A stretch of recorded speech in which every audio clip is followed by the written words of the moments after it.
First 100 days. Well, this week, President Trump marks 100 days as president. It's been 100 days of hell for American families, for our economy, and for our democracy. The start of Donald Trump's second term has been the worst start of any president in modern times. He now has the lowest approvals any president has seen through his first 100 days since they started polling 80 years ago.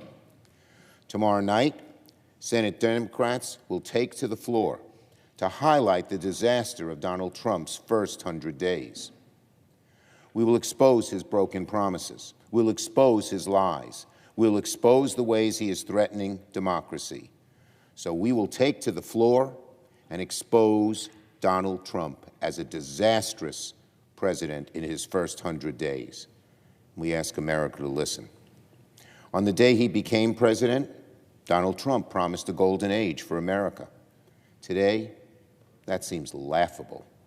Instead of a golden age, what Americans have gotten is one of the most chaotic, corrupt, and harmful starts to a presidency in modern history. Before our very eyes, the man who occupies the Oval Office is destroying the foundations of our democracy. Federal law enforcement are arresting people with little due process, even going as far as arresting a judge in Wisconsin. At least 4 U.S. citizens, all of them children, 2 suffering from cancer, have been illegally deported. It's sickening, it's immoral. Arrest a judge to try and threaten and scare judges, which he's done before, saying he's about impeachment and other things. Freedom of expression, rule of law is under attack. Government has been weaponized against the free press, against academic and judicial independence, against anyone who might disagree with Donald Trump. Donald Trump doesn't want to be president of a democratic republic. He has said he wants to be a king or some kind of dictator. He said, "Let me be a dictator for one day." But his actions show he wants to be one for much longer. Meanwhile, billionaires like Elon Musk have been handed the keys to the federal government with little accountability. Donald Trump claimed he's a better president than George Washington, but he takes inspiration more from the likes of Viktor Orban or worse.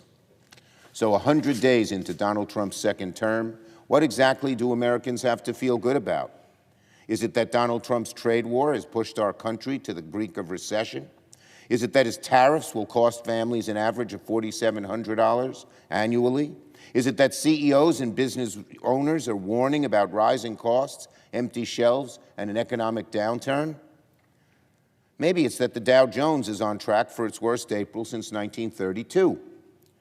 The truth is, Donald Trump's presidency is no golden age. It's a disaster. The worst start to a new administration in modern times. Americans are already fed up. Americans are already beginning to see that Donald Trump has betrayed them, that Donald Trump's campaign promises before he won election and his actions as president are almost in direct contradiction on issue after issue after issue. They are seeing that Donald Trump is not on their side. He's not on the side of working families. He's on the side of the billionaires. And we're all suffering for it. So for the last 2 weeks, what happened during recess corroborated all of this. For the last 2 weeks, my Democratic colleagues and I have seen Americans' frustration firsthand.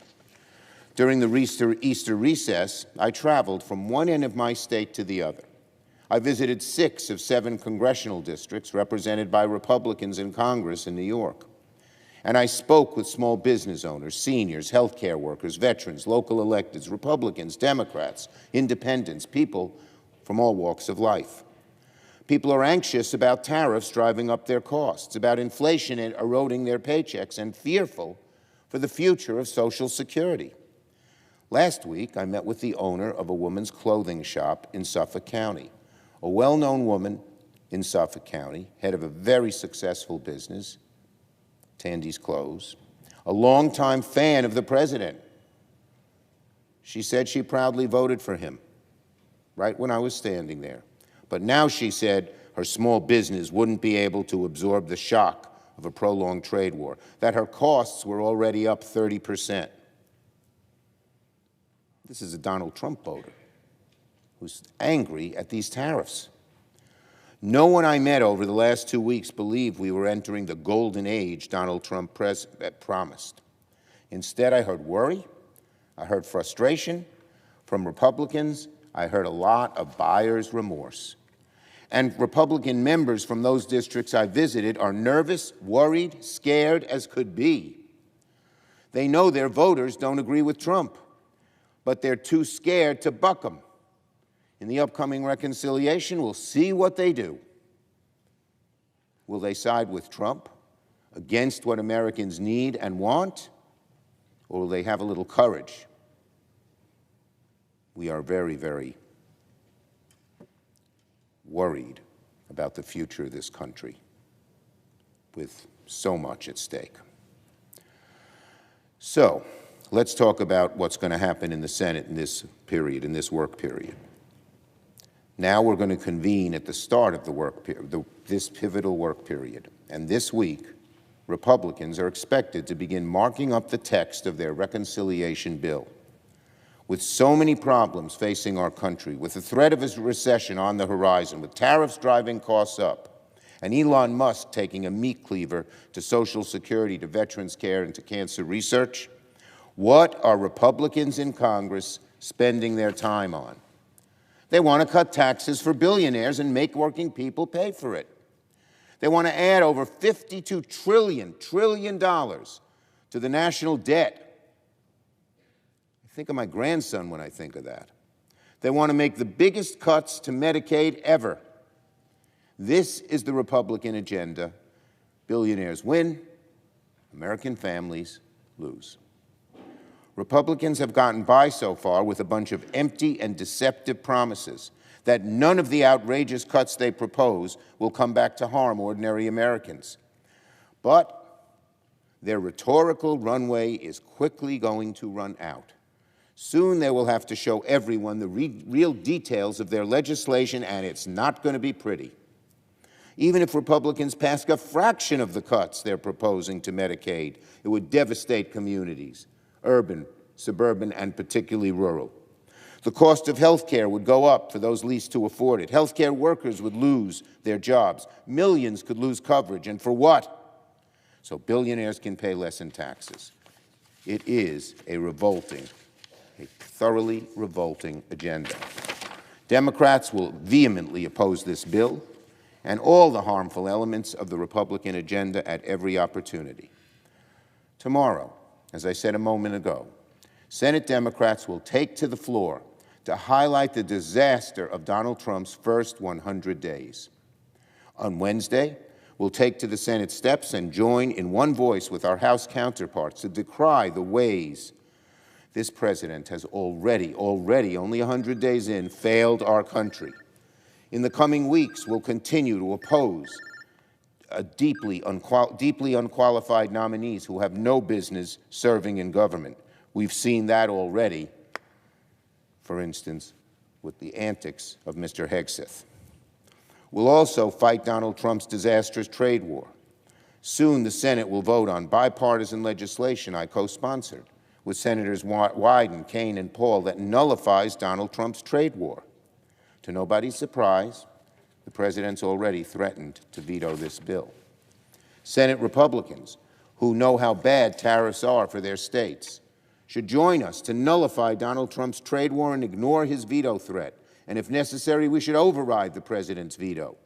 These tariffs are so bad and already pushing America into recession. Recession's an economic word for shrinking growth. But what does it mean to American families? More likely to lose a job, harder to find a new job, more likely to have prices go up and not be able to afford those price increases. Finally, Senate Democrats will do what Senate Republicans refuse to do: conduct oversight on this administration. We'll do it on our own. That means pushing for investigations into the leadership failures at the Pentagon. What Hegseth did there was horrible. It means pushing back against attacks on Social Security. It means resisting the defunding of public resources like PBS. It means exposing the chilling arrests of Americans without due process. Day after day after day, we will hammer home the Republican agenda, and Americans will see the difference between Democratic unity and Republican disarray. It's no wonder Republicans are in such disarray. House Republicans fighting with one another, Senate Republicans fighting with one another, and Senate and House Republican leaderships not even on the same page. That's incredible. Why? Because their programs are so unpopular with the American people. Democrats are united in our mission to lower costs for families, protect health care, defend American democracy. Meanwhile, Republicans are at loggerheads with each other. As I said, House Republicans are fighting among themselves. Senate Republicans are fighting among themselves. Leadership in both chambers are at odds. And why do Republicans face this situation where they are so at odds with one another? A simple answer again. Because their agenda is so unpopular with the American people, and neither House and no Republican senator wants to be left holding this hot potato. The backlash Republicans are getting from the public, whether it's town halls, in the streets, or through dismal polling data, should serve as a warning to our colleagues on the other side. If they proceed with their agenda, the political outcry will be enormous, just enormous. And so as long as Donald Trump pushes America down the dangerous road we're already on, he'll face resistance from Democrats, from the courts, and most importantly, from the American people themselves.